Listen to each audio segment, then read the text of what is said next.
स्वागत है आपका अपना YouTube channel Bihar board class 10th में। तो प्यारे बच्चे, आज के इस वीडियो में बताने वाला, जी हाँ बिल्कुल, आप लोगों का जो 24 मार्च को जो आप लोगों का परीक्षा होने वाला प्यारे बच्चे, जी हाँ बिल्कुल 24 मार्च का क्लास 9th का एनुअल एग्जामिनेशन 2025 का प्यारे बच्चे SIL हिंदी यानी कि नॉन हिंदी का 106 सेट कोड है। बिल्कुल आज के इस वीडियो में 100% पूरा का पूरा ओरिजिनल पेपर बताएंगे और आज के इस वीडियो में प्यारे बच्चे आपको हम सब्जेक्टिव बताएंगे नॉन हिंदी का। तो इस वीडियो को देख के जाइएगा ताकि आपका एक भी क्वेश्चन ना छूटे और 100% यहीं से पूछे जाएंगे, इससे बाहर आपका एक भी क्वेश्चन नहीं रहेगा। तो घबराइए मत, वीडियो को पूरा देख के जाइए। 3 घंटा 15 मिनट का आपको टाइम मिलेगा और 100 नंबर का आपका एग्जाम होगा। इससे पहले प्यारे बच्चे हम आपको ऑब्जेक्टिव बता दिए, तो ऑब्जेक्टिव का वीडियो का लिंक डिस्क्रिप्शन में दे दिए, जरूर जाके देख लीजिएगा। तो आज के वीडियो सब्जेक्टिव बताएंगे, तो देख के जाइएगा। सबसे पहले प्यारे बच्चे आपको बता दूं कि ऑब्जेक्टिव प्लस सब्जेक्टिव दोनों का आपको हम PDF भी डाउनलोड करने के लिए इसी वीडियो में सिखा देंगे। तो घबराइए मत, वीडियो को देख के जाइएगा। और सबसे पहले वीडियो को लाइक नहीं किया, वीडियो को लाइक कर दीजिएगा। साथ में चैनल पर नए हैं तो चैनल को सब्सक्राइब कर लीजिएगा। अपने भाई बहन दोस्त सब किसी के पास जरूर से एक बार शेयर कर दीजिएगा। चलिए बच्चे स्टार्ट करते हैं और पूरा कंटिन्यू एंड तक देख के जाइएगा। देखिए आपको 1 से लेकर के 100 ऑब्जेक्टिव तो पूछे जाएंगे, जिनमें से 50 बनाने हैं। तो ऑब्जेक्टिव हम ऑलरेडी करवा दिए, ऑब्जेक्टिव वीडियो जाकर देख लीजिएगा, नीचे लिंक दे देंगे हम ऑब्जेक्टिव का। चलिए इस वीडियो में हम सब्जेक्टिव कवर करने वाले सीधे आप लोगों का पहले। तो चलिए सब्जेक्टिव क्वेश्चन की ओर आ चुके हैं। सब्जेक्टिव क्वेश्चन जो कह रहा है विषयनिष्ठ प्रश्न में, देखिए आपका एक गद्यांश को पढ़ना है, गद्यांश को पढ़ के उसका आंसर देना सभी क्वेश्चन का। देखिए गद्यांश पहला क का गद्यांश आप देख सकते हैं, ठीक है। इसको हम क्वेश्चन पढ़ेंगे। पहला कि कौन मनुष्य को अकर्मणीय बना देते, आलसी के लिए विकास के सारे मार्ग क्या हो रहा है, देश और समाज के लिए आलस्य क्या है। तो आलसी व्यक्ति संपूर्ण कार्यशीलता को किसके सहारे छोड़ देता है और जीवन में सफलता किसे प्राप्त होती है। बिल्कुल ख नंबर में आप गद्यांश पढ़ सकते हैं। ख नंबर का गद्यांश का हम क्वेश्चन पढ़ेंगे डायरेक्ट। बिल्कुल पहला क्वेश्चन होता है हिंदी तो है, इसकी विधि बोलियां किस लिपि में लिखी जाती है, नेपाली भाषाएं किस लिपि में लिखी जाती है, नगरी लिपि के उदय के साथ भारतीय इतिहास वो संस्कृत में किनकी शुरुआत होती है, मराठी भाषा की लिपि क्या है, गद्यांश का उचित शीर्षक दें। बिल्कुल देखिए दूसरा नंबर का आपको जो है दूसरा का गद्यांश पढ़ सकते हैं। इनमें से आपको एक गद्यांश का उत्तर देना बिल्कुल सेम है। गद्यांश को आप पढ़ सकते हो, उसका मैं क्वेश्चन पढ़ूंगा, आंसर भी लास्ट में करवाऊंगा।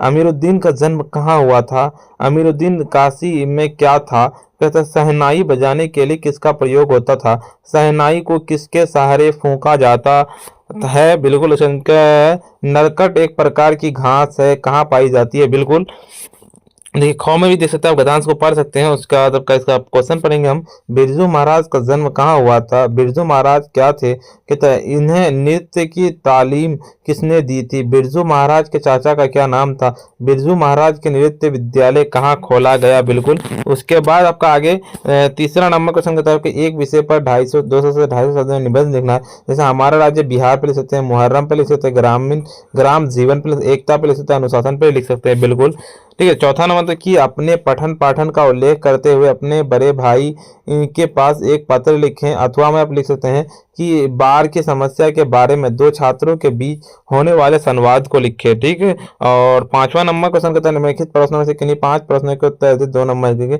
नचिकेता की यमपुरी के मुख्य द्वार पर क्यों रुकना पड़ा, पेड़ के दानी क्यों कहा जा रहा है, वीर कुंवर सिंह को विकास क्षेत्र का ज्यादा रुचि थी, लेखक के झूठ की पोल कैसे खुल गई थी, उस की गुड्डी गीता अपनी तुलना बदुआ मजदूर से क्यों करती थी, चाह नहीं पद काव्य कहता माखन लाल चतुर्वेदी किस तरह के भावना को व्यक्त कर रहा है, कहता कवि विद्यापति गंगा के किस कहता अपराध की क्षमा मांगते हैं, पुष्प की अभिलाषा शीर्षक पाठ में पुष्प की अभिलाषा क्या है, कबीर के उस दोहे का उल्लेख कीजिए जिनमें से उसकी कार्य का काल के बदलने आज और आज के बदलने अब करने की बात कही गई है, कहता है ताही ताही करता है कहता भगवान राम के शरण में कौन आ गिरा। बिल्कुल ठीक है। चलो 6 नंबर की निम्नलिखित में से किसी एक प्रश्न का उत्तर दीजिए। ठीक है। आपका कहता है हुएन संग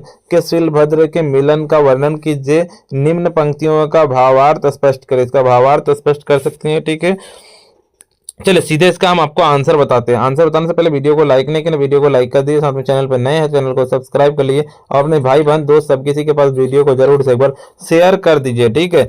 चलिए इसका सीधे आपको आंसर, पहला नंबर का आपको आंसर लिखना है क्या, पहला नंबर का जब को आंसर एक का क का एक नंबर कि आलसी उस वैदित का नाम है जो मनुष्य के आक्रमण बना देता है। ख नंबर के आलसी के लिए विकास के सारे मार्ग अवरुद्ध हो जाते हैं। ख नंबर तीसरा नंबर वह कायर और कहता है परजीवी हो जाता है। आलसी देश और समाज के लिए एक संताप है। देखिए आपको उसका चौथा नंबर क्वेश्चन कहता है आलसी का सबसे बड़ा पक्ष यह है कि आलसी अपनी संपूर्ण कार्यशीलता को भाग्य के भरोसे छोड़ देते हैं। पांचवा नंबर क्वेश्चन कहता है एक का कि भाग्य और आलसी को ठोकर मारकर अपने कर्तव्य पथ का कहता है हरता पूर्वक जुट जाने वाले जीवन का सफलता मिलती है। बिल्कुल। चलिए अब दो काम ख का आंसर देंगे, क का नहीं देंगे, ख का देंगे। ठीक है, तो पहला उनके महाराज जन्म लखनऊ की जफरीन अस्पताल 4 फरवरी 1938 ईस्वी में हुआ था। दूसरा उनके बिरजू महाराज प्रसिद्ध भारतीय कथक नर्तक कहता है शास्त्रीय कथक नृत्य के लखनऊ कलिका बिंदादीन घराने के अग्रणी नर्तक हैं। बिल्कुल। और उसके बाद इसका ख नंबर का कहता है कि इन्हें नृत्य की तालीम अपने पिता एवं गुरु अच्छन महाराज से मिली। बिल्कुल। ख नंबर का लिखना आपको क्या कि अपने चाचा कहता है शंभू महाराज के साथ नई दिल्ली स्थित भारतीय कला केंद्र जिसके बाद कथक केंद्र कहा लगा, इसके काम करने के बाद इस केंद्र के अध्यक्ष पद पर भी कई वर्षों तक कहता आसीन रहा। बिल्कुल। दो का ख नंबर का आपको कहता है लिखना पांच का तत्पश्चात 1998 में वहां सेना कहता सेवानिवृत्त होने वाला अपना नृत्य विद्यालय कला आश्रम दिल्ली में खोला। बिल्कुल। ख नंबर का तीन का ख नंबर कि मुसलमानों के ईद वर्ष के त्यौहार तो मुहर्रम विश्वास और कहता है इस्लाम धर्म में अनुयायी और शहीदों की याद कहता तारोताज़ा रखने के लिए त्यौहार को बड़ी श्रद्धा से मनाते। इस्लाम इतिहास की सबसे दुखद घटना की याद में वर्ष के पहले महीने की यानी कि ये वर्ष के पहला महीना नहीं यानी कि जनवरी नहीं है जो अरबी कैलेंडर है। ठीक है, उर्दू वर्ष के पहले महीना के तारीख में 10वीं तारीख को मुहर्रम मनाया जाता है। बिल्कुल सही बात है। ठीक है, और यहाँ पे आपका कहता है इस घटना का संबंध इस्लाम धर्म के संस्थापक हजरत मोहम्मद के नाते हजरत इमाम हुसैन की बलिदान से यानी कि उसकी मतलब वो करबला में शहीद हुए थे। ठीक है, हजरत हुसैन पैगंबर मोहम्मद के नाती तथा चौथे खलीफा धर्म नेता हजरत अली के बेटे हजरत अली के बाद वे मक्का में कहता खलीफा माने जाते थे, किंतु अरब के सुदूर कोने में कहता यजीद अपने खलीफा घोषित कर चुका था। एक बार कहता कुफा वालों के हजरत हुसैन के संवाद भेजा कि याद कहता आप हमारे यहाँ आए तो आपको खलीफा मान लेंगे। जब लंबी यात्रा करके हजरत हुसैन कुफा पहुंचे तो वहां यजीद के अनुचरों ने उन्हें घेर लिया, जिन्हें उन्हें कुफा बुलाया था। उनके भी बड़ी गद्दारी की। हजरत हुसैन केवल 30-40 लोगों के साथ थे, जिनके मासूम बच्चे की स्त्रियां भी थी। कुफा की यजीद के गवर्नर अम्र बिन साद के हजरत इमाम हुसैन को छोटे कफीलों में आगे बढ़ने को रोक दिया। लाचार होकर उसे रेगिस्तान इलाके में हजरत इमाम हुसैन को खेमा गाड़ना पड़ा। ठीक है, देखिए उसका चौथा का आपका अथवा लिखेंगे हम। ठीक है, सुमित ऐसे लोगों को काफी परेशान हो रही होगी जैसे तैसे अपने सामान और मवेशियों को बचाने का प्रयास कर रहे हैं।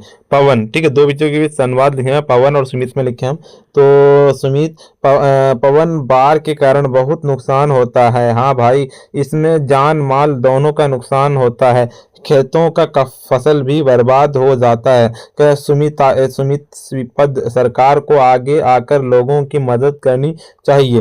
पवन आपको बोल रहा है कि सरकार राहत और बचाव कार्य चलाती है, लोगों को रोजमर्रा की चीजों खाने और पैकेट उपलब्ध कराती है, लेकिन वह पर्याप्त नहीं हो पाता। बिल्कुल पवन, हम लोग को भी बाढ़ पीड़ित की मदद करनी चाहिए। हाँ मित्र, यह अच्छा रहेगा। हम लोग अपने दोस्तों को कहना चाहेंगे कि कुछ दान स्वरूप ताकि उनके लिए पानी के बोतलों और खाने की कुछ सामान को खरीद भेजा जा सके। बिल्कुल सुमित, तुमने बहुत अच्छा सोचा है। हम लोगों की मुसीबत में फंसे, बिल्कुल लोगों की मदद करनी चाहिए। पवन, सरकार राहत और बचाव कार्य चलाती है, लोगों को रोजमर्रा के चीजों को खाने के पैकेट उपलब्ध कराती है, लेकिन वह पर्याप्त नहीं हो पाता है। हम लोगों को भी बाढ़ पीड़ित की मदद करनी चाहिए। सुमित, ठीक है।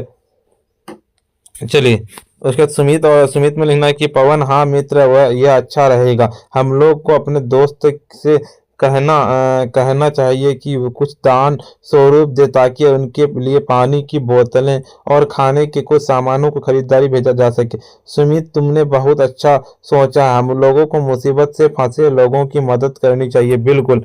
देखिए 5 का कौन है कि नचिकेता पिताजी को लोभवश बूढ़ी गाय दान देते देखकर दुखी हुआ। उसने पिताजी से कहा कि पिताश्री, अपने तो महायज्ञ में अपना सर्वस्व दान में देने का निश्चय किया, लेकिन अपने अपने प्रिय वस्तु को नहीं देकर के बूढ़ी और दूध नहीं देने वाली गाय को दान कर रहे हैं। खौनमन के पैर परोपकार के लिए होता है, उसके प्रत्येक अंग परोपकार में लगता है। वह अपनी छाया देखकर सबको आनंद प्रदान करता है। उसके फल फूल पत्ते शाखाएं तना छले जर सब कुछ परोपकार में लगता है। बिल्कुल लग जाते हैं। नहीं तो कहता प्राणवायु, ठीक है, प्राणवायु ऑक्सीजन के दान कर सबकी रक्षा भी करता है, इसीलिए पेड़ की दानी कहा जाता है। बिल्कुल ठीक है। चलिए उसके बाद आपका गवर्नमेंट के लेखक ने जब झूठ बोलकर दुर्घटना का दोष तिवारी जी पर मारने लगे तो पोल खुल गई, क्योंकि जिस तांगा से लेखक दुर्घटनाग्रस्त हुए थे, तांगा पर उनकी पत्नी ही बैठी थी। बिल्कुल। अंगनवाड़ी की गुड्डी को मौलिक अधिकार से वंचित रखा जाता है। एक काम के बाद दूसरे काम के बीच सुस्ताने का भी उसे मौका नहीं दिया जाता है, उल्टे और उसे डांट भी सुननी पड़ती है। सुस्त कहकर उसे हीन बताया जाता है। प्राय बंधुआ मजदूरों के साथ लोग करते थे, इसीलिए गुड्डी अपनी तुलना बंधुआ मजदूरों से करती है। बिल्कुल। देखिए 5 का 6 में कि कभी स्नान काल में जो अपना पैर गंगा जल में रख उसे अपराध मानता था, उसे कहता क्षमा मांगता है। बिल्कुल। 6 नंबर का कौ का लेना कि जब शिलभद्र से मिलने हैं कहता हैंसोंग नालंदा पहुंचे तो मिलने से पूर्व 20 भिक्षुओं के हैंसोंग को विभिन्न प्रकार के जानकारी दी। उसके बाद शिलभद्र के सामने उनके लगाया गया। हैंसोंग के शिलभद्र के सामने घुटने बल बैठकर सबसे पहले शिलभद्र के चरणे का चुंबन किया और भूमि पर भी सिर पर रखा। बिल्कुल। चलिए अगले नंबर क्वेश्चन बताने से पहले बता दें, पहले वीडियो को लाइक नहीं किया, वीडियो को लाइक कर दें, साथ में चैनल पर नए हैं तो चैनल को सब्सक्राइब कर ले, अपने भाई बहन दोस्त सब किसी के पास जरूर से एक बार शेयर कर दीजिए। और पीडीएफ अगर अभी तक नहीं डाउनलोड किया जाइए, डाउनलोड के नीचे लिंक दिया हुआ व्हाट्सएप ग्रुप का, अगर लिंक से नहीं डाउनलोड करवा तो इस नंबर पर मैसेज कर दिए। नंबर नोट कर 9905032120। तो प्यारे बच्चे आज का वीडियो इतना ही, और फिर मिलते हैं। और ऑब्जेक्टिव वीडियो जरूर से देख लीजिए, नीचे लिंक मिल जाएगा ऑब्जेक्टिव का। प्यारे बच्चे आज इतना ही, और फिर मिलते हैं नेक्स्ट वीडियो में।